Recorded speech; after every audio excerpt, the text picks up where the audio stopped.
Bruins Benders post game presented by the Inside the Rink Podcast Network through InsideTheRink.com on the ITR YouTube channel. Subscribe now. Hit the thumbs up. Comment section on fire again.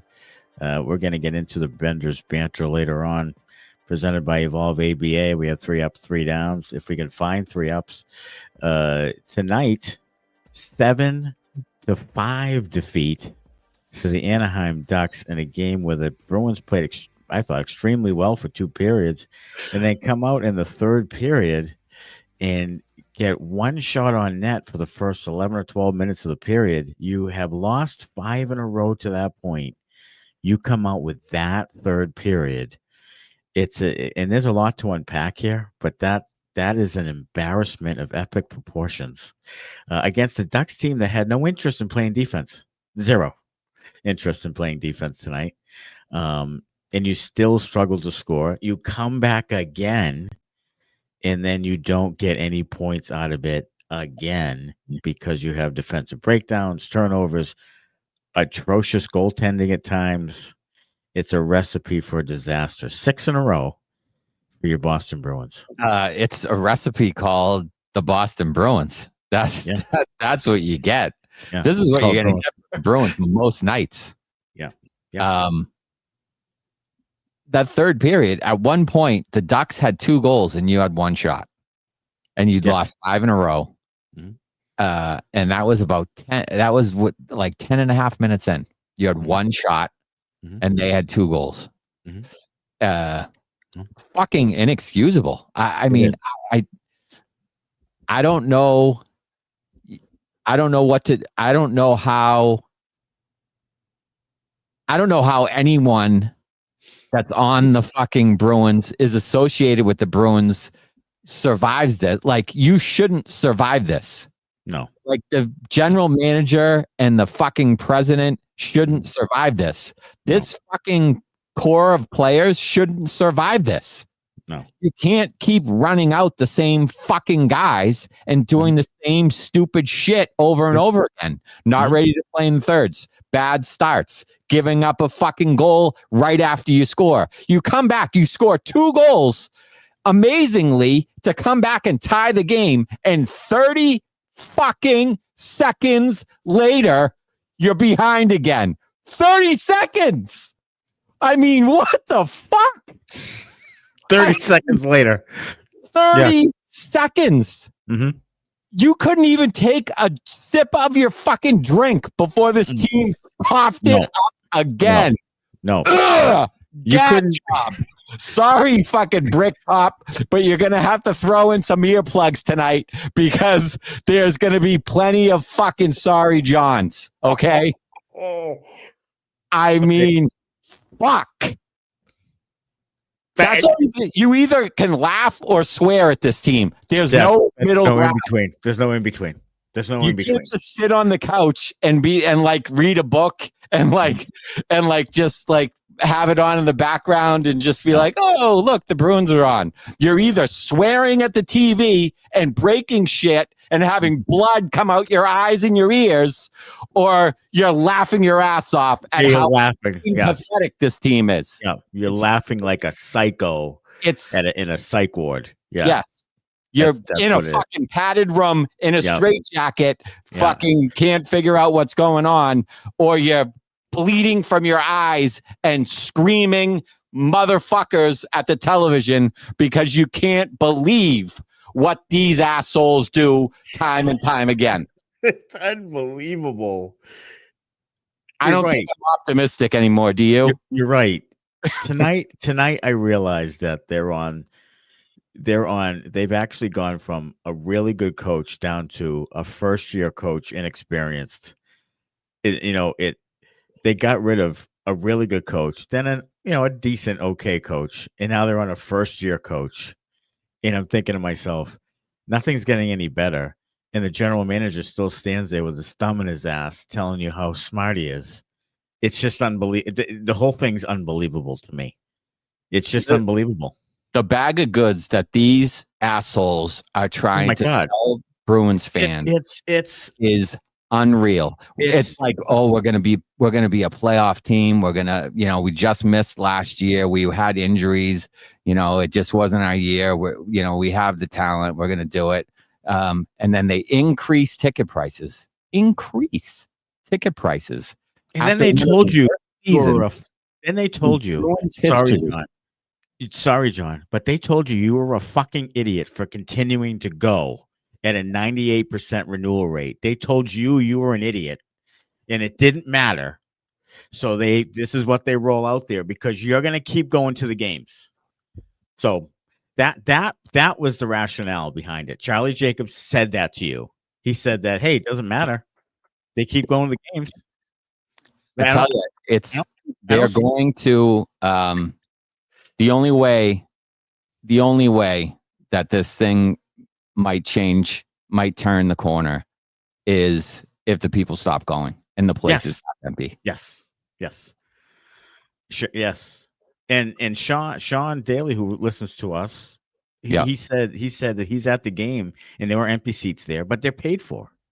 Right. But they're paid for. So if not only that, you're paying money and then you decide not to go. You just threw $400 in the toilet because you decided not to go to the game now. Like it's a complete fraud job right now. Complete. I mean, it is unbelievable. And you're right. How does anyone survive this nonsense? Like where's the buy-in? Where's the defensive structure? There's no defensive structure here. The defensive structure, it's worse. It's worse. Tonight, it looked like all of a sudden they were playing man-to-man. Yes, they were. They were playing man-to-man. And they were giving up fucking God, space and time. Over and over and over. Undressed. It was unbelievable. Picked, undressed. Didn't matter. Guys all over the ice. Mason Lohrei on that goal, on that sixth goal. Watch him on that, and he stood on the bottom of the right-hand circle there by the goaltender and did like 3 spins. It didn't go to anybody, didn't play the puck, didn't do anything. He just stood in no man's land while they scored a goal in front of the net. And, say what you want about Charlie McAvoy, and he bugs the shit out of me. 6 minor penalties now, tied for the league lead. Yeah. But he's getting hung out to dry by Lohrei. He looks a hell of a lot worse because of Lohrei. Lohrei stinks. I mean, look, McAvoy, I didn't think had a good third period at all. No, not at all. Overall, he was decent tonight until the third, but in the third he was not. And but then you have Lohrei compounding the problem. That's why I said those guys shouldn't be play together. Like that shouldn't be a thing. That should not, for that to still be a thing. I went back and forth today on this. I can't. At one point, I think they're trying to make the playoffs, and then in the next minute, I think that they're quietly trying to tank. Like I go back and forth on it. You put Jeffrey Viel in means to me that you're trying to tank. Like you're not trying to put any other offense in. You're putting a guy in who's the worst 5-on-5 player in the league, and you're going to put him in tonight over all these other guys. Okay, fine. That means you're tanking. That means you're not trying to score goals. But then on the next hand, I think, well, maybe they are trying to make the playoffs. Maybe they're trying to squeeze anything out of this team. Right now, this is a mess, and they got Colorado coming in Saturday. Bad. Connor, you got something? All the lip service that the management gave you at the beginning of the season, what you just said is exactly why they said that. They confused enough fans and gaslit you enough to think that this team can compete to hold people on long enough for the wheels to fall off. Yeah. But I'm telling you, judging by the boos at the end of this game, this is the fans gave you 6 games. They're not going to give me much more. No. You go out, you play Colorado and lose 6-2 Saturday. God bless you. I wouldn't go near the arena, Donnie. I wouldn't. Nope. Like this is going to go south in a hurry. He should stay out on the road and scout the Olympic team. Maybe he can win the Olympic gold. Because he's not winning shit with his NHL team. No. He's not.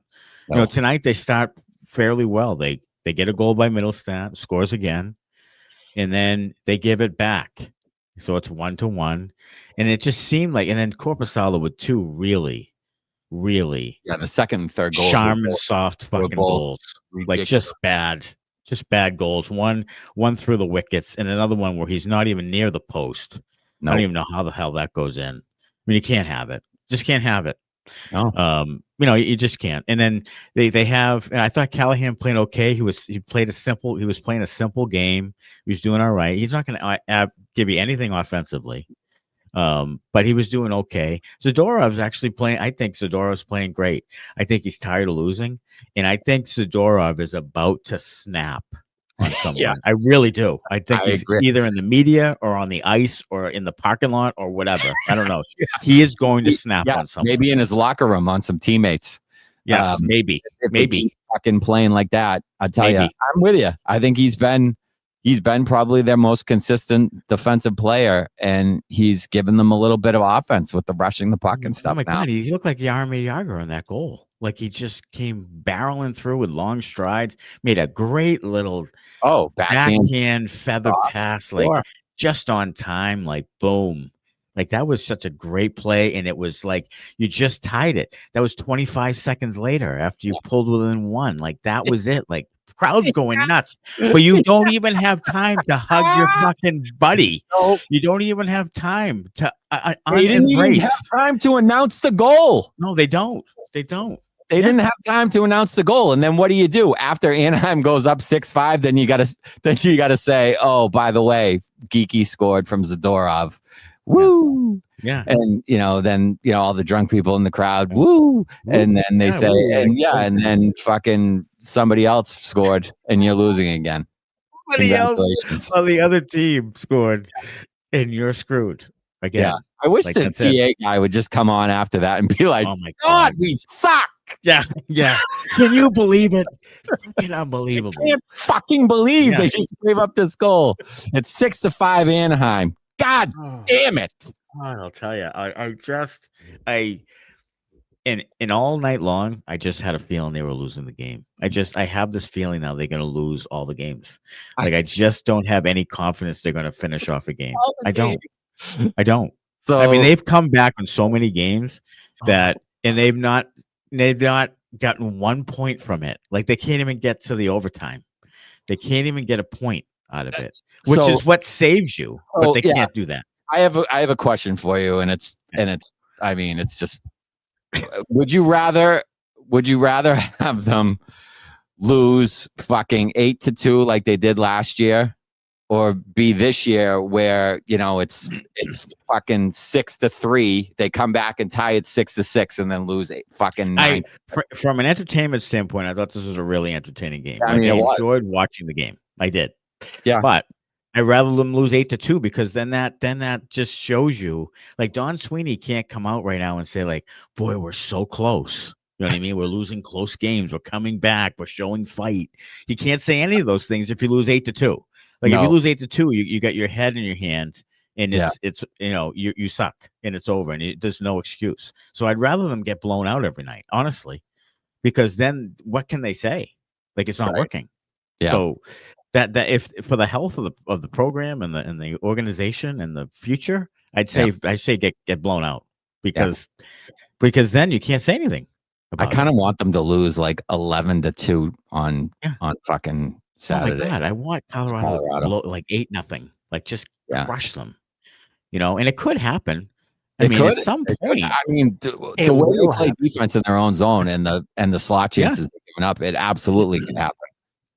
It could, and they could be so deflated that now they're not scoring, that they won't score, and then they could get really dusted on Saturday. I'm fully into tank mode. I'm fully in. Absolutely. I'm fully invested in tank mode. I always was in tank mode. But the issue is, can they develop these players? Like, if they tank, they haven't developed anybody. No, you have to get new. You have to get new. Like you do. Like you said, you can't survive. New everyone. Everybody. Like clean the house. Yes. I want a fully clean house. I want them to walk through the building. Somebody like a little fucking leprechaun, like skipping through the building with pink slips and just dropping them off at everybody's desk as he pops his way through. here's your 4-week severance. Get the fuck out. You get a box. You get a box. You get a box. You get a pink slip. You get a pink slip. Yeah, you're all gone. I mean, that's the only way to, because even if they tank, I'm just petrified that they can't develop players and they don't know how to play, how they want to play. Well, you know, they don't have an identity. They don't have a plan. They don't have much of anything. How are they hard to play against right now? The Ducks scored 7 goals. I feel like they didn't try that hard. They're a fucking blast to play against. Oh my God, they're a joy. Yes, they are. It's like fucking shinny. It's like pond hockey. Let's go out and see how many points we can score against the Bruins tonight. Michael Granlund had 5 points tonight. 5 points, and that's a guy when he was available. Yes. That I said, boy, they should go get like a Michael Granlund. Yes. Here you go. That was the type of guy. Yeah. And then they were like, oh, no. I mean, we couldn't afford to pay him 3 years, $22 million, because guess why? Paid Elias Lindholm. All your money on fucking Tanner Jeannot. And Tanner Jeannot. On Corrali. Henry Yoki Haru. Yeah. You spend your money in the right places. Tell you. Out of way, Sweens. Money in the right places. I am just, you're right. Like, and the people on X, the brown nose ass kissers on X, are just, you got to see the plan through. See the plan through. Your team fucking blows. It's bad. There's no plan. It's a bunch of guys they threw together again. They're supposed to play defensive structured. They're terrible defensively. How are they playing? We thought they couldn't. We thought they couldn't score goals. They're not having a problem scoring. They're not having a problem scoring goals. No. They can't keep the puck out of their own net. They can't. Their defense right now without Lindholm is really pretty horrendous. And it's affecting everybody, even McAvoy. Like, there's not a single guy except for Zadorov who's playing decently. Other than that, all the defensemen blow. How about this? Peter Mrazek for Anaheim. Yeah, he has 2 wins now. Mm-hmm. He had his goals against going into this game was over 6. He gave up. He's given up 11 goals. Yeah, given up 11 goals in 2 games, and he's 2-0. Yeah. The Ducks give up the second most high danger chances in the league. And so here's what I'm seeing on X tonight. After all the bitching about VL playing, I see, boy, they had 11 high danger chances, which is equal to or more than the entire season, or in one game in the entire season. Like, it was one game. It was 11 in the first period. That was more than they'd had in any one game. In any game in the whole entire season. Year. Okay. Yeah. So now I'm hearing like, well, you put VL in, and this, they're playing great, and they're getting high danger chances, and blah blah blah blah blah. But the Ducks give up the second most in the league. Like, it's not a good barometer. They're not playing the 95 Devils. No, they're not playing a trap team that isn't giving up anything and suffocates you. No. They're playing the fucking Anaheim Ducks. They're playing Frank Vetrano, who hasn't played defense his entire life. No, like, come on. Like, look, did Frankie get a point tonight? Because if he did, that would have been his first point of the year. Vetrano does not have a point all night and all year. And did he get one tonight? I haven't watched it. I don't know if he did. Actually, you know who had 2 goals tonight was Ryan Donato. Yeah, he did get an assist tonight. Vetrano. He was a -2. Yeah, it was a -2 and a 7-5 win. If you're in a slump, just wait until you play the Bruins. You break right out of it. Yeah. There's a story last year too. Anytime a guy was struggling, came in, so and so is on a 9-game pointless streak. Yeah, just play Boston. You'll be fine. You'll snap right out of it.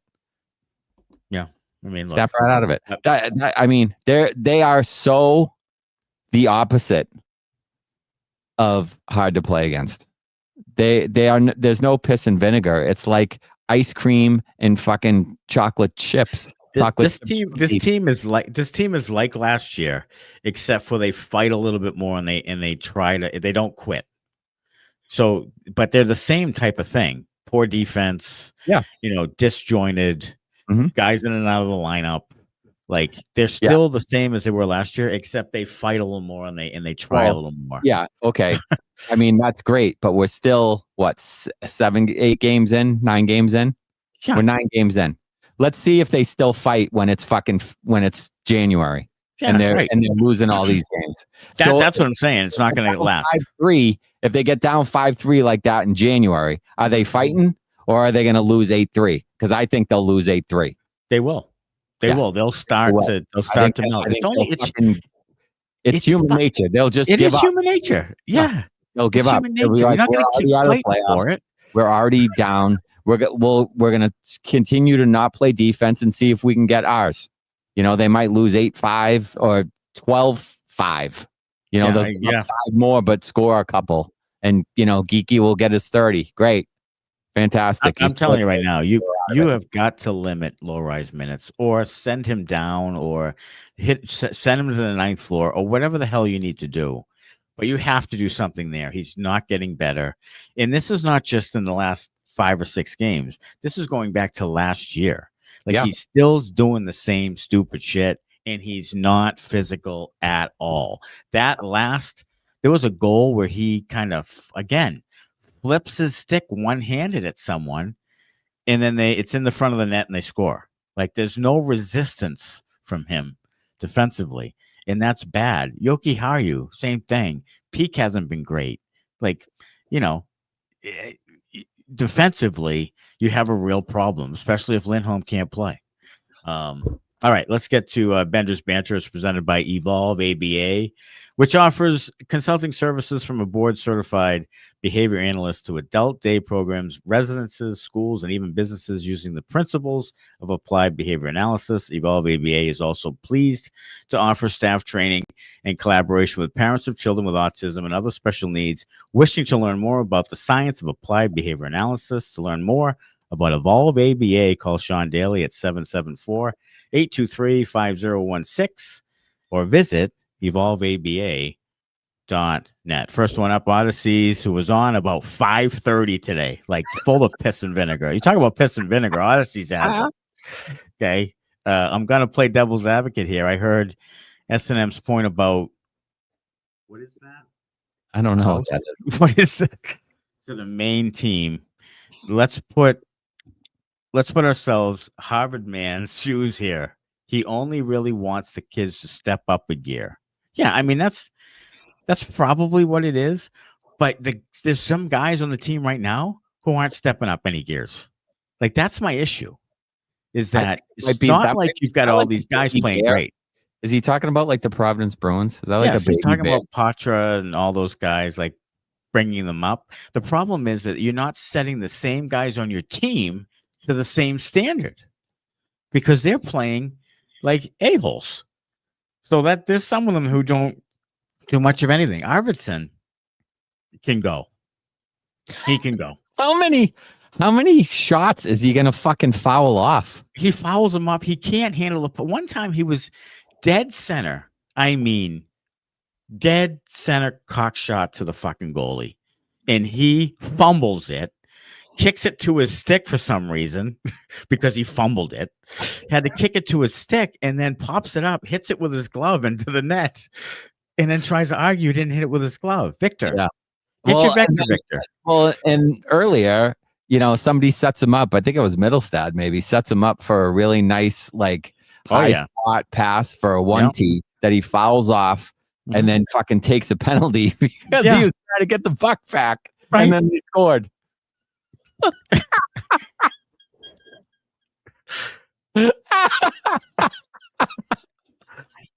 That's Victor. I am right there. Pop goes the weasel because the weasel goes pop, bitch. That's fucking terrible. I am fairly certain. Oh my god. I'm fairly certain. I am certain that Fabian Lysell can do that. He can do that. He can do exactly that. I can fucking foul off a puck and take a penalty. For fuck's sakes, I can't even skate. I can do that. Morgan Geekie said after the game, if we can't turn it around, everybody in here knows what's going to happen. Yeah, Morgan. Yeah. I know what's going to happen. Yeah, I said it earlier. By the time this team's good, there will be very few of these guys on the roster. And Connor wants to chime in. I got some quick quotes here from some players. Okay. Korpisalo said, "I'm embarrassed. We all should be." Yeah. He said it happens every game. It seems it's just embarrassing to the fans. Everything is poor. Every guy's got to look in the mirror and decide where this year wants to go. Yeah. It's been all year. We threw a good start down the drain pretty quickly. And then, of course, he said, if you can't turn it around, we all know where it's going to happen. And then Charlie McAvoy followed it up with, it's just devastating the way we're losing games. It's killing us. How much do you, I think it's unfair, probably, but how much at fault is Sturm? It's hard to gauge. The roster is so bad. It is. It is bad. But And they still keep doing the same stupid shit. I thought this was going to be like win 2-1 Bruins hockey. And it just isn't. It's not it. Look, I don't know if you can. I don't know after 9 games if you can say, right. It's on him, because he might be teaching the system and they just haven't picked it up yet. I don't know. We won't know. We won't know probably until halfway through the year. If they're still doing the same shit halfway through the year, then you say he can't teach them how to play defense, or his system doesn't work, whatever but in all actuality, it comes down to, are the players any good? And we know really that they're not that good. Well, my concern though is that it's not only the players, it's the style of play and the structure you have. And if you don't have that, like if you continue to go down this road where you don't have that, then those young players come in or new players come in, that's still an issue. You know what I'm saying? Oh, yeah. Like that's where I don't know where the line's drawn there. Like, I don't know if it's going to be an issue when they do get some better players.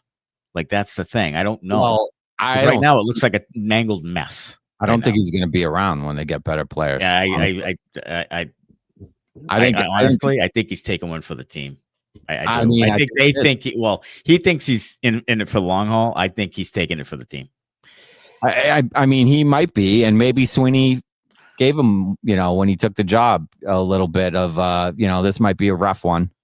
This might be a rough year. But then, we have Hagen's coming and we'll have another high pick. Hopefully it's McKenna.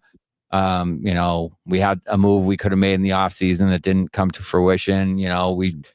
We may be able to do it this offseason or at the trade deadline. We'll have money to spend, blah, blah, blah. And he thinks it's, going to be a rebuild over a couple of years or whatever. Because he realized that there's no viable coaching candidate who wanted the job. So he almost had to give it to someone like Sturm. Sure. So when they're better and they're more pleasing to the eye to take the job, then do they go in a different direction? But I don't think Sweeney and Sturm will be there. Either one of them will be there. I think a new GM will be picking a coach. I think if a new GM comes in for Sweeney, he'll pick a new coach. I think Sweeney thinks he's going to be there to oversee this thing. Yeah. Sweeney doesn't see anything wrong with what he's doing. I swear to God, he's the biggest narcissist in the world. I swear to God, if you asked him, he thinks he's doing a stellar job with this team. Like he thinks he's one of the top GMs in the league. I guarantee you, he definitely does. He acts like he does. It talks like he does. It didn't help that they picked him for fucking Team Canada. Like that just. I know. More. Yeah. Can we give that job to somebody else? Or give it to him and get me another GM. He can fuck around with Austin Math or who's Sid Crosby all he wants. Yeah, and Brad Marchand. Fine, but give me another GM while he does that. I don't care. You can go do that your whole life. That can be your full-time job. What I want is them to go. And I don't think Charlie Jacobs will do whatever, because I think he's like friends with Cam Neely. Like, it's not just business. It's like, no, he's Harry Sinden. He's not going anywhere. He's my friend. So, but I want them to go outside of the organization to a team that wins and develops talent and take their assistant GM. That's what I want them to do. I don't want it to be fucking Evan Gold. I want Evan Gold to be shown the door with Don Sweeney and everyone else. Scrapped. I want them to go to Florida and take Bill Zito's second in command. Or I want them to go to Dallas and take fucking whoever, I can't, is it Amo Keekalane? I don't know who it is down there, but take their second in command. But I'll tell you what, the reason why I really believe the reason why the Bruins started paying attention to winning in 2006 was because of the Patriots and Red Sox. Sure. Like, the team was showing that, look at what happens when you win. So it was contagious. It was, Bruins in 2011 was Celtics in 08. Like all four teams were like vying for championships, and you couldn't be left behind because those other teams were taking the town away from you. So they almost had to do it. And now the wayside, I think Charlie Jacobs told that he's okay with the seats being full. Like, that's it. So I don't know if there's a sense of urgency really to win the thing. There's never so. I think there was for a short period of time. I think there was. I don't know if there ever was with them. I really don't. I mean, they did get Peter Chiarelli and Claude Julien from outside the organization. The only time they won in our lifetime was those two guys. Outside of the cocoon that is the Boston Bruins, the incestuous family dynamic. And now it's just back to the 80s again. It's just what keeping it close. Honestly, I think they got lucky with that. I think they got lucky with it. Yeah, they probably. I think they brought in Chiarelli from Ottawa. Chara was there, so they already had a relationship. I think that helped, and he gave him a shit ton of money and made him a captain. Like I feel like they kind of lucked out there. It's almost like if you wanted Natchez to come in, this is just as an example. You go in and you take the assistant GM from Colorado and you steal, and you bring him here and see if he can lure Natchez to come, essentially come with him. That's just as an example, but it's not the same, but that was kind of what happened with Chara. Right. Yeah. All right. Dan Maynard says, can't stand the way these young guys are treated, up and down, up and down. But hey, one of our bigger players.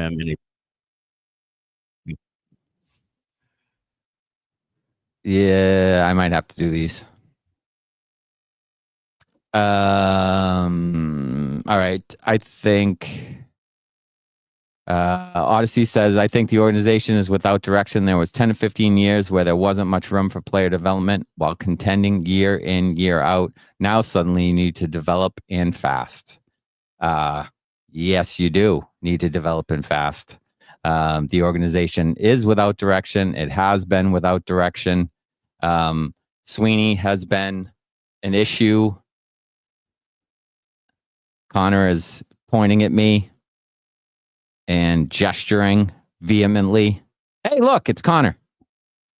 Whatever, I can sub in, right? Yeah. Matt's having Wi-Fi issues. I think maybe he pulled the cord because he was just couldn't take it anymore. Yeah. Where are you? In like a steel cage match? Yeah, I'm like on the inside of a goalie net in here right now, just switching up a little bit. You look like you're in Fight Club. A Detroit Red Wings background or something like that. But I see. Looks like we're getting Matty switched back in, so we'll bring Matty back in. All right.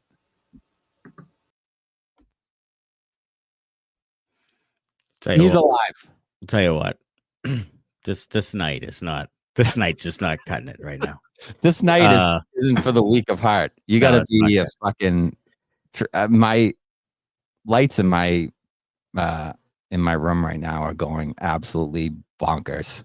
Really? Yeah. The ghost of Don Sweeney. Don Sweeney is telling me in Morse code, I think, to fuck off right now. It's I think so. Like crazy. I think so. Okay, so Odyssey says, after Stolarz and Wolf, it would be more than fitting if Korpi took it upon himself, guys in front of him should hack someone in the back of the hamstring. Bruins, VQ5EY, DiPietro can do this at a third of the cost. Yeah, valid point. Odyssey says not a goalie issue. D's what's the problem? Probably. It's tonight it was defensive zone coverage, and you talked about the man-to-man thing. I think that was a big problem with it. It's just the man-to-man. I don't know what was going on there.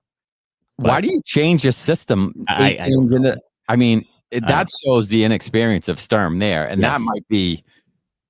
I mean, if you want to nitpick something, you can nitpick that, because changing your system 8 games into the season is kind of that means you don't have a system to begin with. Yeah, it's like you're in over your head. You're like, I don't know what we need to do. We got to do something to change it up. Let's go man to man. And like you haven't practiced. You just it's just completely out of the ordinary to kind of do something like that mid-season. And I mean, the season just started, but still, like during a season to change up your system to go from a zone to a man-to-man is craziness. Right. Well, it's 100% true. We went into this year knowing that they'd be this team. Then we got that slutty false hope from them at the start, and now we are back to being angry. This team is going to give me erectile issues soon. It's true. Like, look, I knew they weren't making the playoffs. Right. And then they win the first 3, and then everybody's like, well, maybe they're a little bit better. I even said it myself. Do I think, are they better than we thought they were? And now they lose 6 in a row. And in the fashion they're losing is not great. I mean, they're showing all the weaknesses and holes they have. And it's something different every night. Your goaltending was pretty good. Tonight was bad. Yeah. Your offense was bad. And now tonight it was good. Like, it's just, it's what bad teams do. They can't put it all together. So this is going to be what it is. I mean, there's no way they're making the playoffs. There's just no way.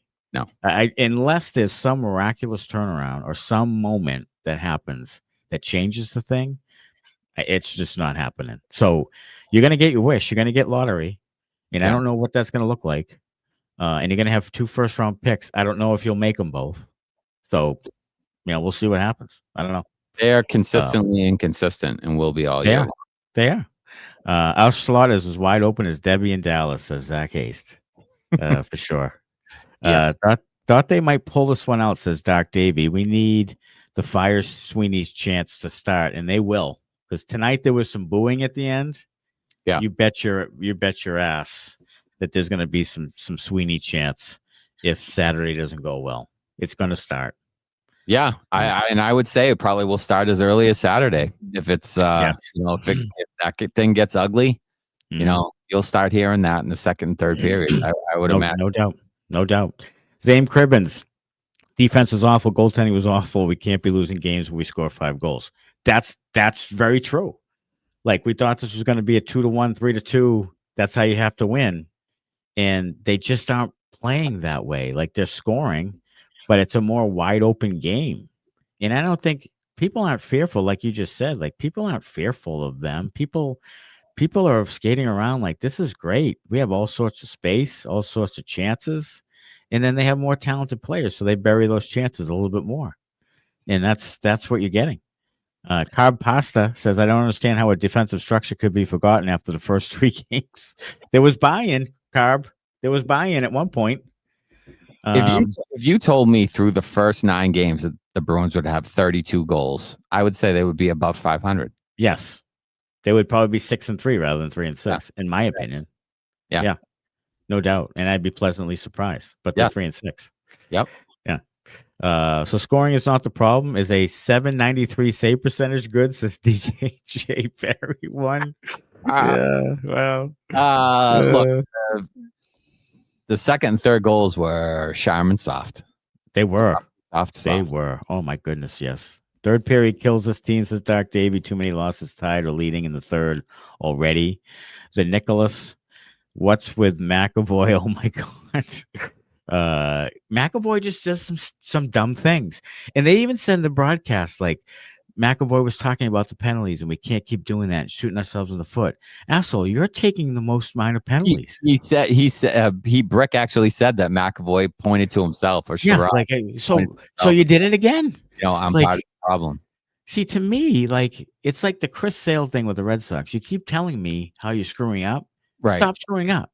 Well, like, okay, I get it. Yeah. 1 second, Connor. One of the things that really drives me crazy about this group is that they say all the right things. They did last year too. They know the right things to say, but they just don't do it on the ice. It's fucking madness. Because some guys aren't held to accountability.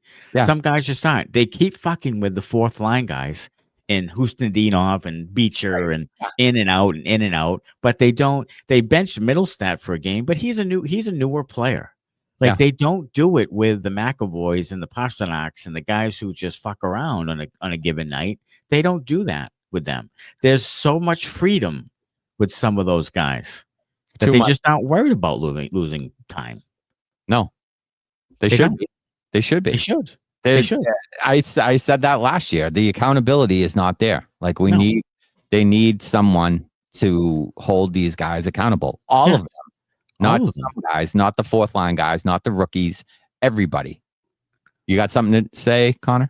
Yeah, speaking of Brickley and mistakes, one of the funny things tonight on the Nesson broadcast was Andy Brickley was given some color on the game and mentioned the Bruins' fourth line. And then he said, "Oh, my mistake. That's the third line." Yeah. Well, no one knows what line is the third line and what line is the fourth line because they're all fourth line players. That's the problem. That's the problem. Yeah. Hasmick says this team needs Adderall. JM, crazy game, almost won. Almost. It was a highly entertaining game. I'll give you that.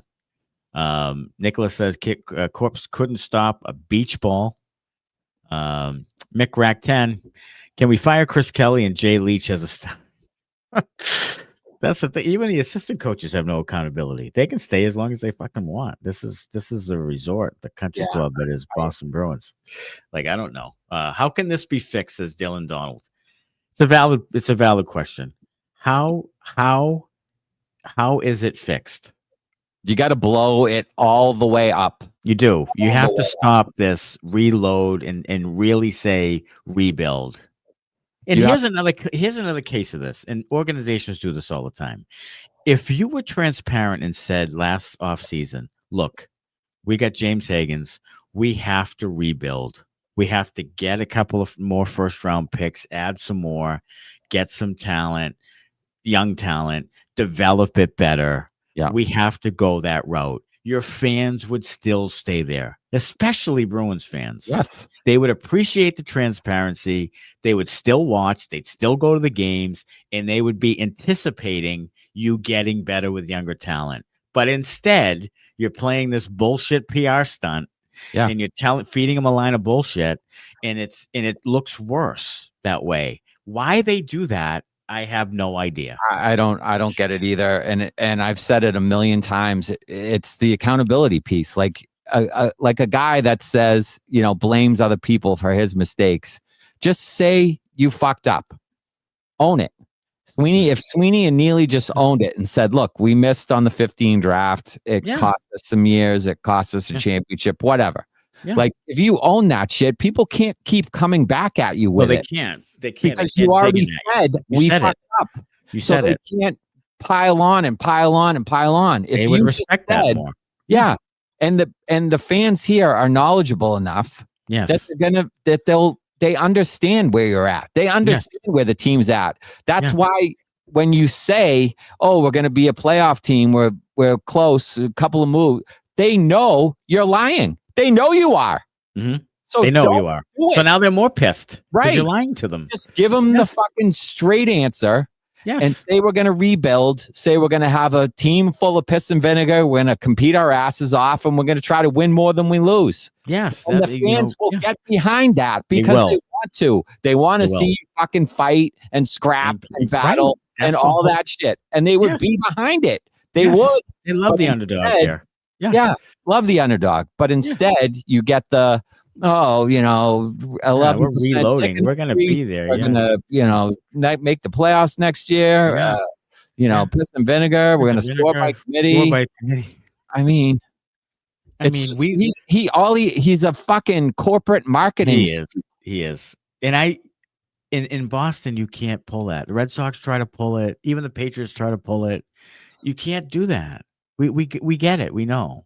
Like, it's not like we would still watch all these people who passionately enough come to our program and comment on this thing every night. You think they're going to stop watching? Right. No, they're never going to stop watching because they love it enough to do this. Like, so that's what I don't get. Like, that's what I don't get. I just, okay, keep swimming in your pile of vomit. I don't know.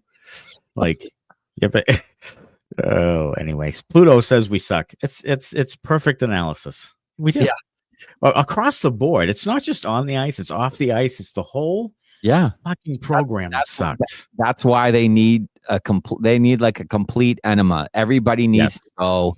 They need to revamp the thing from the top down. They do scouting, player development, general manager, find an identity, everything. Mhm. Everything. And he build it back up. Sweeney, to me, was the assistant GM when Chiarelli was here. He's a Bruins guy. They gave him the job. I don't think he knows how to identify talent, put an identity in, put a structure in, turn the roster over. I don't think he knows how to do it. I really don't. And I've said that now for a year. And He I'm was the still saying it. contract guy. Yeah, he's a contract guy. He's a math guy. He's a Harvard guy. He's the business side of it. Just because the hockey side, I don't think he's great at. Just because you played in the league doesn't mean you can. Doesn't mean anything. Doesn't mean you can manage a team. Nope. Same with Neely. Like, just because you played in the league doesn't mean you know what makes a good team. You were a great player. Hall of Fame player. Hall of Fame. Sometimes the great players don't get it because they don't realize why you're not great too. Right. Like they don't get it. Yeah. Like, why can't you do what I did? Exactly. I think Neely thinks that all the time. I think he does. Yeah. He's like, why can't Nick Ritchie be me? Because he's Nick Ritchie. He's not. Because he's Nick Ritchie. Yeah. Yeah. Why can't Tanner Jeannot be me? Because he's Tanner Jeannot. Yeah. Tanner Jeannot very good at hockey. Tanner Jeannot very good. No. Arvidsson and Asimov can leave anytime now, says DK J. Barry. We suck and we spent all the money and everyone has a no trade or movement clause in their fucking contracts as that case. It's mind blowing. It is. Hasmick says Boston is a wealthy city. They'll always fill the garden. 100% true. Yes. Dylan Donald says too many GMs in this league hand out no trade clause like it's candy. Not everyone needs one. Very true statement. Middlestat doesn't have one because the previous team didn't give him one. But you're going to give Tanner Jeannot one and Henry Jokiharju like trade any type of trade protection is god awful. You should be fired to the sun to do that with the Joker. My God. Sweens. Matthew Curtis. Yeah. Matthew Curtis says I can't blame Sturm at all. He looked like he wanted to light the team on fire after that 6th goal. He was grinding his teeth and had to put his head to keep. Yeah, and I've wondered about that part of Sturm. I know he's ultra competitive because I watched him play. Yeah, like he's ultra competitive, wants to win, plays intensely. He wants to win. He hasn't shown that much. I wondered about, with the officials, with the team. He's done it behind the scenes by benching guys and having one-on-one talks with them. But I think now you're going to start seeing him say, fuck it. Like, we're going to lose anyway. Then I'm going to do this. I'm going to do that. He mentioned Matt Poitras in the media today. I think it was before the game. Yeah. When they asked about young players, and he said he was playing really solidly. You might see Poitras soon. So I don't know. I mean, I know that he's probably taken the first 10 or 12 games here and just kind of seeing what he has and seeing what it is. And then I think you're going to start seeing some different things coming about. And I'm interested to see how the team's going to respond, because with Bruce Cassidy, they responded. They didn't want the guy because they were all whining and bitching and moaning. And then when Jim Montgomery was there, he gave up on them, and that turned into a tangled mess of crap.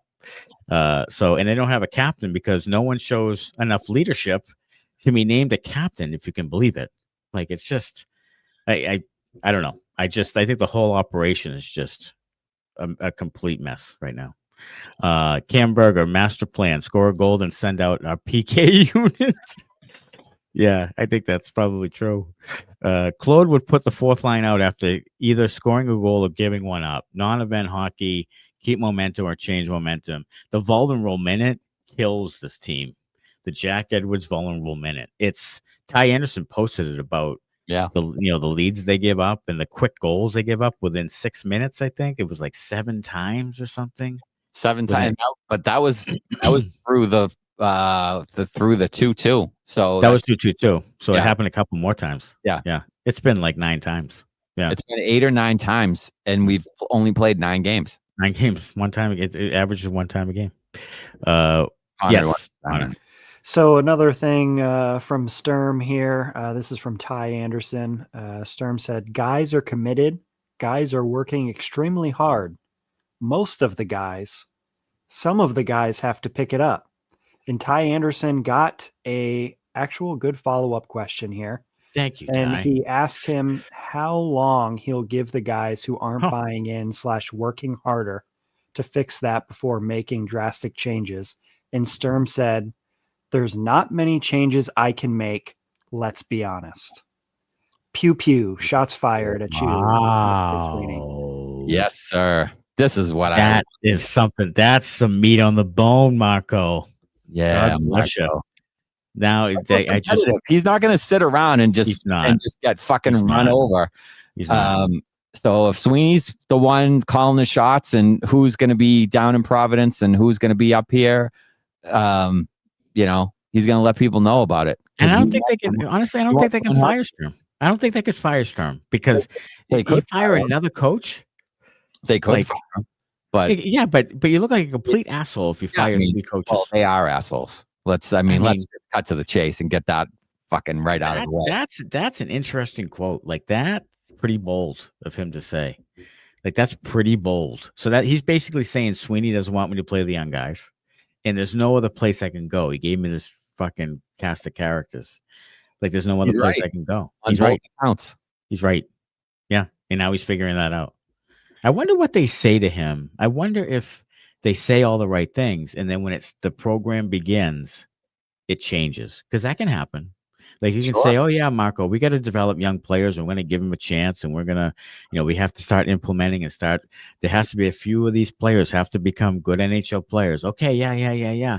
And then when it starts, you don't give them any chances, and now Marco's starting to figure that out.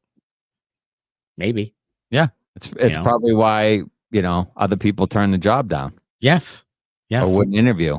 Yeah, or said the player development model sucks. It's such an archaic situation. Wander says, I'm with the keep this lineup and play for next year's draft. Yeah. I mean, at this point, if they want to keep this lineup, rolling this lineup out there and keep losing, it'll probably be advantageous to them. Sweens wants to make the playoffs. He's not genius enough to come up with a tank job, Shadow. Yeah. And thinks he does think he built a good team. He really does. I would guarantee you he thinks he's not the problem, which is narcissistic behavior. Yeah, which is incorrect, which is wrong. Incorrect. Yeah. He's a huge part of the problem. Oh, he is. Peter Elka says, can we all acknowledge that McAvoy is entirely overrated? His zero hockey sense. You question his hockey sense sometimes. You really do. You question what he's doing and the decision making he does. You do. I mean, it's gotten worse over the years. Like he'll do some real stupid things. And just when you think he's playing pretty well, he does something really stupid. And it's mind-blowing to me, the focus he loses. Last one left. Good. Let's go Ducks. Yeah, good for you guys. I'll tell you what. I'm impressed with the Ducks because they move on from a guy like Zegras. Like they had these young guys, and they were like the Blackhawks. Like they didn't know how to win. Had a bunch of young guys, talented guys. Question marks about Zegras and fitting with the team, playing defensive hockey, being the whole package and that type of thing. They finally move on from the guy, and they have a good group of young guys, but they've added Killorn and Kreider and Vetrano and guys who are veteran guys there. Goodas. I like what Goodas. I like what they're doing. I like their team. And I think they need a couple more guys, but because the West is tough, but I think they're pretty good. Casualties. What's that? Other teams casualties. That's what Connor's been preaching that from Kingdom Come. Is that take other cap casualties. They should have been doing that kind of stuff, but we got to sign our fourth line guys to take care of those guys ahead of time and overpay them and give them long term deals. Yeah. I mean, that's the way you win, Ducks fan. That's the way you win. You give 5-year contracts to Tanner Jeannot, and it's a great method. Yeah, it works. Dana White's watching us. Dana, nice to see you. Thanks, Dana. Why does Korpisalo jump on his stomach when someone has an open shot in front of him? That's a little bit of fish out of water tonight. I think he was looking to get fucking submitted. He's looking for someone from the UFC to jump on top of him and snap his arm in half, make him tap out. Korpisalo bitched about not getting more playing time and then puts up that foul ball tonight. Like, I mean, come on, dude. Come on. Last one left that also says, give us pasta. Pasta is the only saving grace for this team right now. You can have Lohrei, says Dan Maynard. You guys have more people watching than the 98.5 post-game live. Hey, The crowds just keep coming, and we just keep doing Hey, it. Like, some people are the original gangsters of the. Hell yeah. There's some others out there who think, oh yeah, we'll do that too, and then they don't. No, they just don't do it consistently. We do every friggin' post game. We don't have a life. I mean, it says something about us individually, but we do it. Here we are. Get rid of McAvoy, says Hugh Frazier, while he still has some value. I guess it could happen down the road. Could. Well, I'll tell you, if the team keeps playing like this, he's gonna pull a Marchand. Pasta is too, and they're gonna leave. He might. They're gonna but you know what? You know what? In order to really change the culture of the team, someone like McAvoy might have to go. Yeah. At some point. Like you might not be able to get this thing right with McAvoy still on the team. No, you know where I could see him going? The Islanders. Oh, back home. Play with Schaefer. Back home, play with Schaefer. Whoa. Who would you take from the Islanders? Well, all their first round picks. Yeah. I don't want anybody on that fucking team other than Schaefer. But when we stop scoring, things are going to get really ugly, says Matthew Curtis. It's true. It will happen. Easy to play against is copyrighted by Brick Tom. Jim just raged. They sit forwards when they want to send a message, but Lohrei is constantly trotted out there. It's true. Like Lohrei has dirty pictures of somebody. He does. He must. He just doesn't get sat down. It's unreal. He was a -43 last year. He seems to be even worse this year, and he still doesn't sit on the ninth floor. Hey, but he scored tonight. Yeah, he scored. Yeah. I changed my mind about the Buffalo game because I'm bringing my dad, and he seemed bummed out when I said we weren't going. So fuck it. I'm gonna watch us lose to the Sabres again. Says that Pat. Well, I hope you and your dad have a good time. Yeah. You know what you should do? Fuck that Buffalo game and come down to Tampa with us. Bring Dad down to Tampa. Yeah, let's get it on. Stadium series. Yeah. Let's watch them fucking get their ass kicked by the Lightning and shoot off fucking cannons and fireworks. Yeah, the Lightning suck too. Let's calm down here. They do. The Lightning aren't very good at all right now. They suck just bad? I don't think so. I don't think so. No. This is a whole rip off 8 in a row. Yeah. This is a whole new level of suck, Connor. Mick Rack says, why the F did Sweeney take Korpisalo in the Allmark trade? He's still perplexed by that one. So am I. I am too. That trade looks pretty rough. I thought that they were going to save the $3 million and spend it on an actual good hockey player, but instead you got back a backup goalie with term, also, which unfucking believable. I said it when it happened. Like, trade him for a draft pick. Yeah, just trade him for a draft pick. Save the money. Just save it. Just don't include him in the trade. Yeah, just say no thanks. No, we'll take everybody else. No thanks. No thanks. You can have him. I don't buy him out. I don't want him. Yeah, I don't. No thanks. We're good. Don Roberts says, "How do you blame Sturm? He's the third coach." It's true, Don. You can't right now. You can't. I mean, you can't. I mean, he's seeing what this is a mess, and it's been a mess since Montgomery gave up on the team, and they decided not to turn the roster over, and they were surprised somehow by Bergeron and Krejci's retirements, and they just didn't do anything to help the team. And they had that terrible preseason last year with Montgomery, where they didn't play anybody. Guys were coming off injury. They just came out like a wet fart, and it just snowballed from there. And it was because Montgomery wasn't respected and wanted out. And that's what we've learned from that. Yeah. And we questioned it at the time. Why is Joey Abate playing every fucking preseason game? Like, why? Yeah. And now we know why. T. Slizzy says, is there not a real reality where Don gets fired mid-season and Cam still stays? I mean, I just believe that they know the handwriting on the wall this year, and I don't think Don Sweeney gets fired during this year. I just don't. They know that the odds of them making the playoffs aren't good. They know. They lied to you. They know. And they have some sort of plan, which I'm not aware of, that's going to be about getting another high draft pick, using the Toronto pick, or trying to get Natchez or doing something to improve for next year. And I think Don stays at least till next year. And if there's no improvement into mid next year, maybe. I just don't see it. I still don't think you'll see like a front office guy get fired during the season. No, I don't. I just don't. Usually a coach, but not really a front office guy. So I think he'll be all of this year. I think after next year, if you don't see some improvement or at least trending upward, then maybe he's let go then. But I honestly think he's here until the end of his contract, which is... I think so too. I think it's the 3-year deal, and I think he's here for the 3 years. Then they reevaluate. There's booze in Game 9, and there's fire Sweeney chance on Saturday in Game 10. Not a chicken dicks chance they can let it go all year. Oh, they'll let it go all year. I think they will. I think they're arrogant enough. I think they lied, and I think they're playing for the tank. He wants to, I think Charlie, Jacobs, and Neely know that they're playing. They may have like a State of the Union thing where they finally tell you, this is what we're doing, or this is some of what we're doing, or they acknowledge it. They might have that thing, but they're not firing him during the year. No way in hell.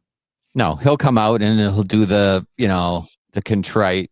Yeah. Well, things didn't go our way. We're gonna, the players are gonna talk to each other. Marco's gonna talk to the players. Then we're gonna talk to each other's families. Families are gonna talk to everybody. Gonna get the dogs involved. Then we're gonna have a ping pong match for charity, and then everybody's gonna get together. We're gonna circle around. We're gonna circle the wagons. You know what I love about the Bruins, and no offense to anybody, but they put out in the media today. I get the email that says about them going to the Children's Hospital, and there was a couple of things they did, like in the community, and it just has this great timing, doesn't it? Like, we're out in the community today with the kids and everything, which is wonderful. I think it's great, and I think the kids get it's a huge thrill for them. The guys do it. Hockey players are great. All that. I'm not saying that. But what I'm saying is the timing is just beautiful with some of the stuff. Is that they know how to push your buttons. They know how to fucking PR the thing. Yeah. And I don't trust them as far as I can throw them. We've lost 5 in a row. Let's get out in the community. But let's get out in the community, they don't really know how to PR it because they don't know how to. Whoever's in charge of the PR doesn't know how to relate to the people and the fans in this area. They don't get it. It's a sell job rather than transparency. It 100% is. In this area are loyal and they can smell bullshit a mile away. They can. And they should just be transparent about the thing. And they're not. And I mean, you're going to hear the fans voice their displeasure because of that. It's going to last probably all year long. You're going to hear boos and fire Sweeney chants all year long. And he's going to have to be here and hear it all. And then he'll come out and say, oh, we were, trying to rebuild all along. And, because you're acting like you know what you're doing and you don't. So that's why people get pissed. Like if you knew like this year's going to be a wash, fellas, like we're going to give you some guys who will fight a little bit and put people through the boards, and it'll be a little feisty some nights, and you like that shit, right? Yeah, we do. Great. And then it'd be fine. Like it would be all right. Like people would know where they stood, and you'd win a few games, and you get a thrill from that because you're the underdog, and Boston loves the underdog. Why not play that card rather than blowing it up my ass? You know what I mean? Like why? Because I know you're full of shit. So stop doing that.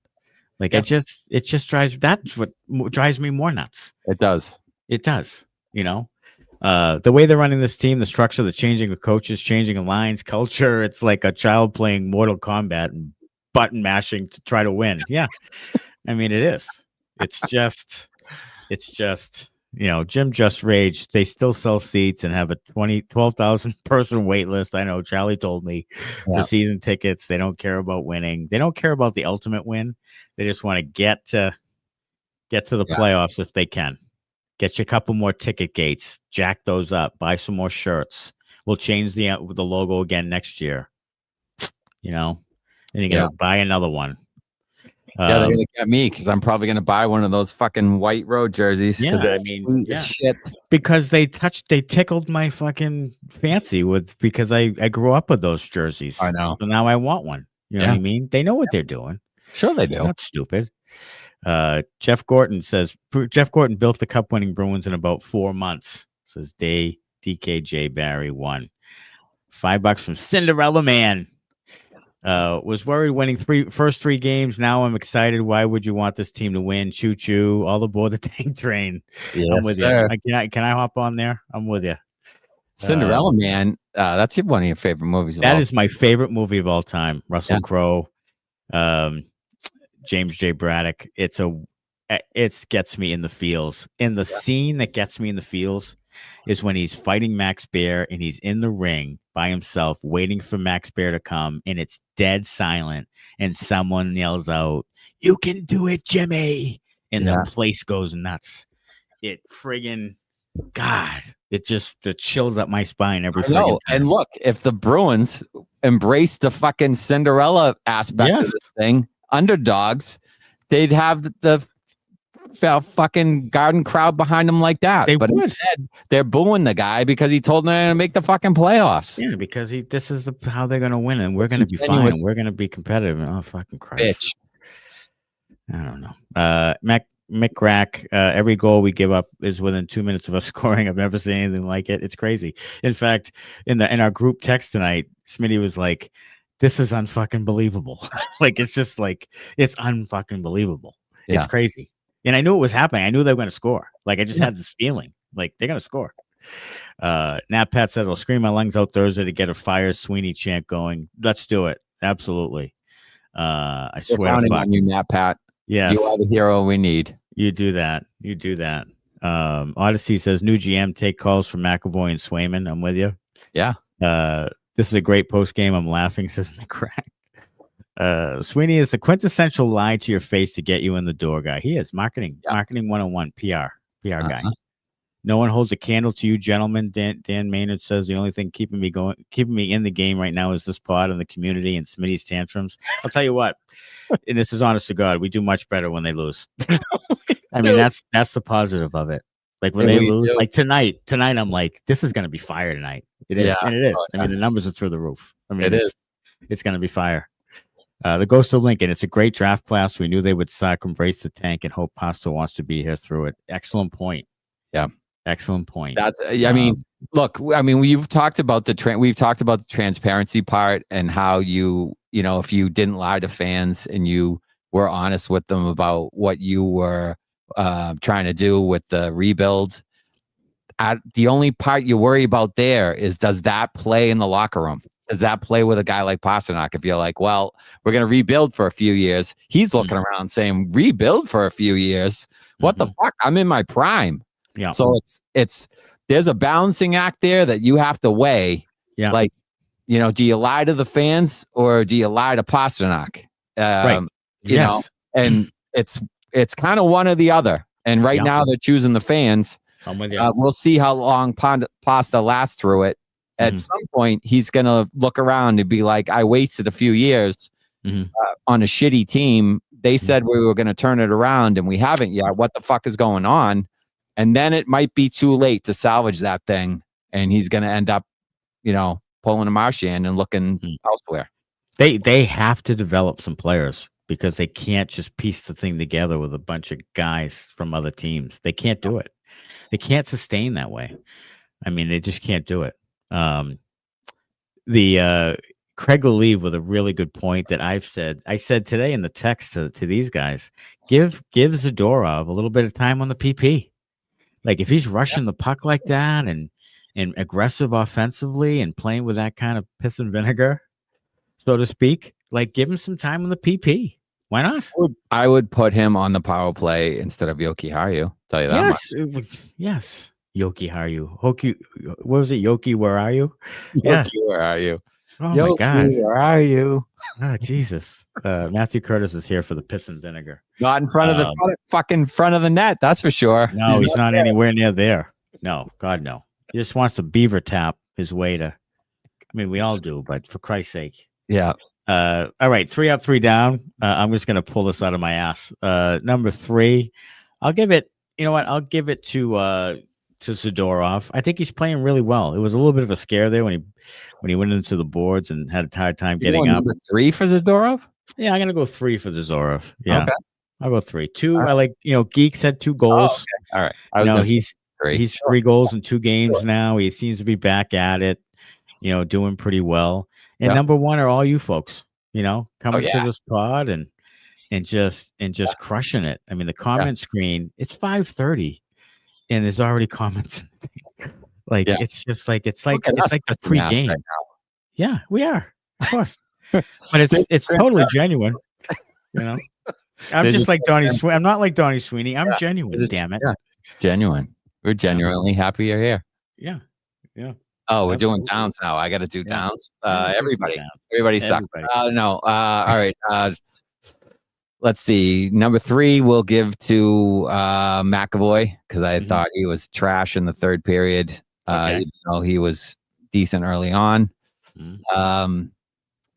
Number 2, we will go with who will we go with for number 2? Number 2. I'd say probably Lohrei, right? Yeah, we can go Lohrei, number 2. Yeah. Because he wasn't very good. No, he wasn't very good. Korpisalo. Korpisalo was when it was, when you needed to save there. You know what I mean? You had a 2-1 lead. You had a 2-1 lead and a soft goal and then another soft goal and now you're down. Well, you had the 2-1 lead and then Minton had that chance. Yes, he did. And he didn't come through on the breakaway. Didn't even get a shot off. No. And then you come down, you give up a softie. That's a huge part of the game. Yeah. Like that's when you need to save. Yeah. So your number 1 D pair being 2 and 3 and downs isn't great. And your goalie being number 1 isn't great. Yeah, you got your top pair and your goaltender in the downs. That means you're down. Yeah. We're going down.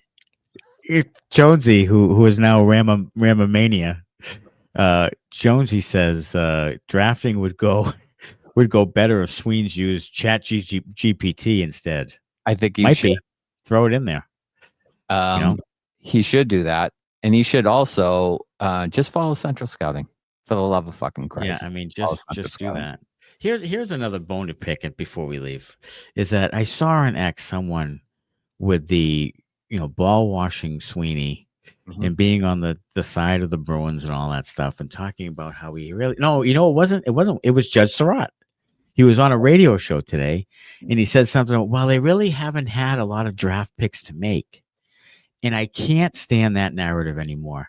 Like if you've traded away first round picks, first of all, you decided to do that. Secondly, you've got to hit on some of those other ones. And there are third and fourth round picks around the league who are beating you every night. So there's third and fourth round picks that you have to hit on. And in 2015, you weren't prepared to take 3 first round picks. So don't give me his hands are tied, essentially is what Judd's saying. And I know he's a Bruins guy and he can't say anything. That's why I don't listen to that stuff. That's why I can't listen to Razor and Brick. And I like those Razor and Jaffe, and I like those guys. Yeah. And I think they're really good at what they do. They are. But it's just like the same speak in the same, give me a little bit of, every once in a while, Brickley will moan and groan and say something. And I get all fired up because I don't hear it much from them. No, he'll do it. And Jaffe will do it occasionally. Yeah. But they're good at analyzing. Yes. Yes. Jaffe's good at analyzing the game, breaking down a thing. Why was there a problem? Why was there a breakdown defensively? I like it when him and Peterson get into breaking down. They do a pretty good job.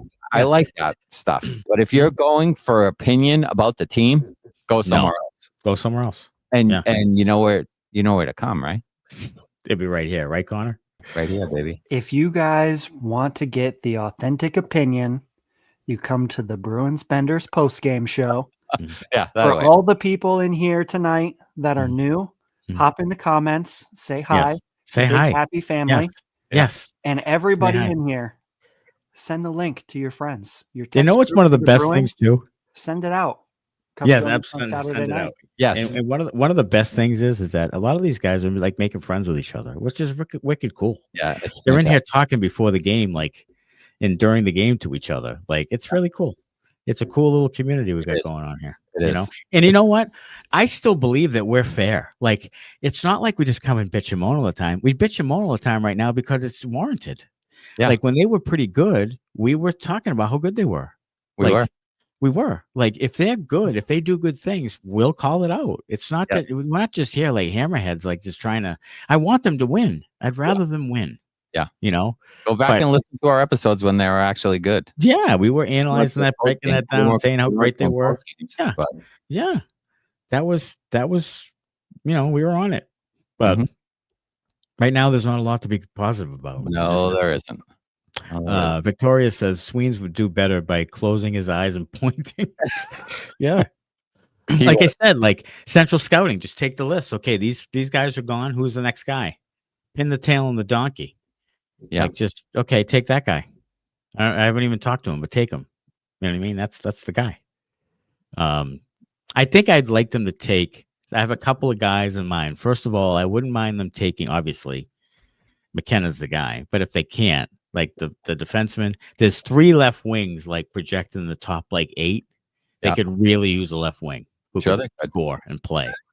So one of those guys. You think they could use all 3 of those guys? All 3 of those guys, yes. And then the other guy further down, when the Maple Leafs give their pick, it'll be further down the list. Is oh God, what's his name? Jack Hextall.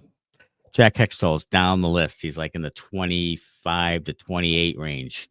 That might be a nice guy to get down that part of the maybe draft. the Leafs will absolutely stink and we'll end up with 2 guys in the top. Yeah, maybe. Didn't Sweens draft Malcolm Subban first round? No, that was Shirley. That was 14. Yeah. Was that no? Pastrnak was 2014. I think that was Shirley who did Subban. A quick fact check for Smitty. The Maple Leafs pick is top 10 protected. Top 5 protected. I believe. I'll search it up for us. Ooh. Okay. Top 5. I don't think they'll fade that much, but no. I don't even know anything about hockey, says Adrian, and it's still fun to hang out here. Nice. That's what we're talking about, Adrian. Yes, that's what we're talking about. Tell your friends, and everybody should come and hang out here. Whether you like learn a little something, you laugh a little bit. You can it's me. It's top 5. Top 5. At me. Look at me. Wow, that's the first time you've been smarter than Connor ever. Like that. Dude, bookmark this son of a bitch right here. Yeah.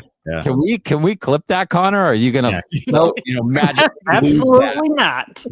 No. Jesus, the clip thing's not working. I don't know what it is. God damn it. Yeah. It's working as well as the Bruins scoreboard. Gotta raise ticket prices. We appreciate, Adrian, that you've learned everything you know about hockey from us. First of all, I'm sorry. Yeah. And secondly, that's great to hear.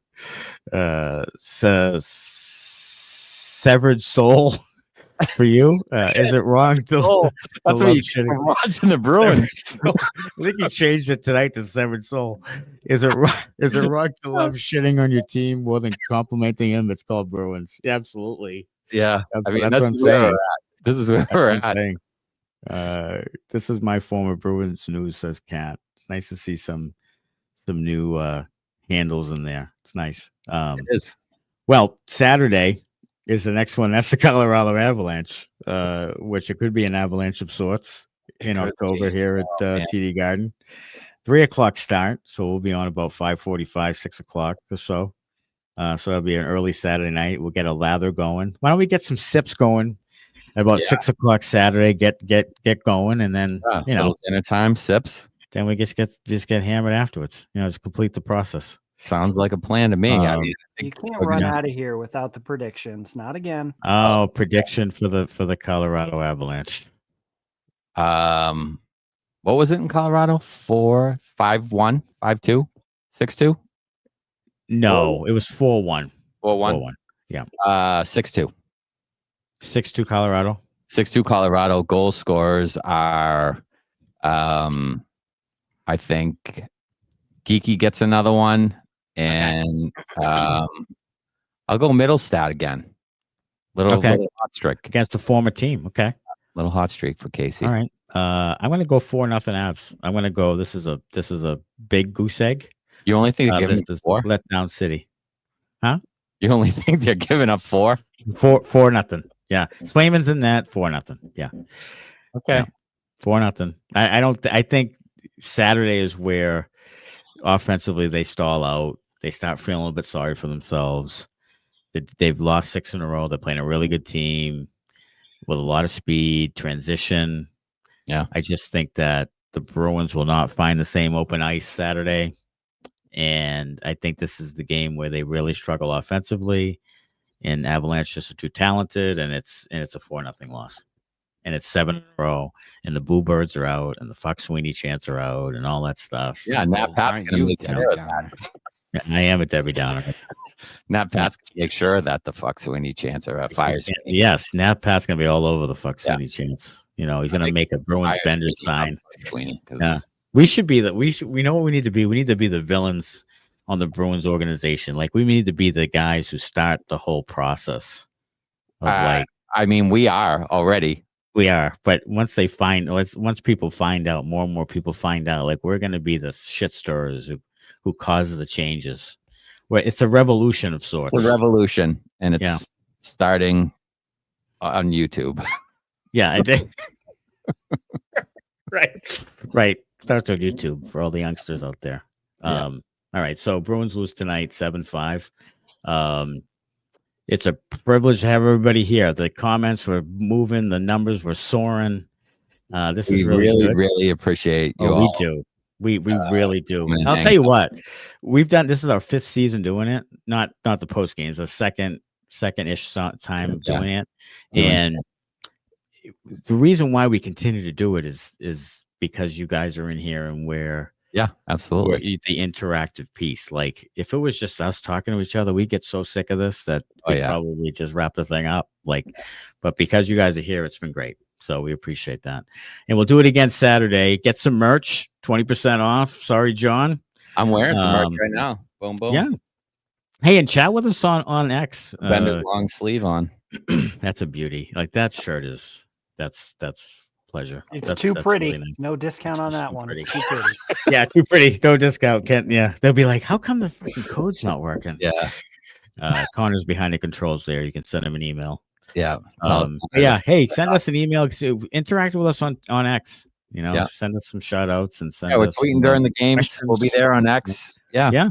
If you're gonna come over and watch us post games, hop on over to YouTube and just join us. Yeah, if you're on X, subscribe to YouTube and catch us on YouTube. Yeah, it would be a big help. All right, so we'll do it Saturday. Bruins lose 7-5, 6 in a row, but we still love them. And as always, go Bruins. Thanks a lot. Bye-bye.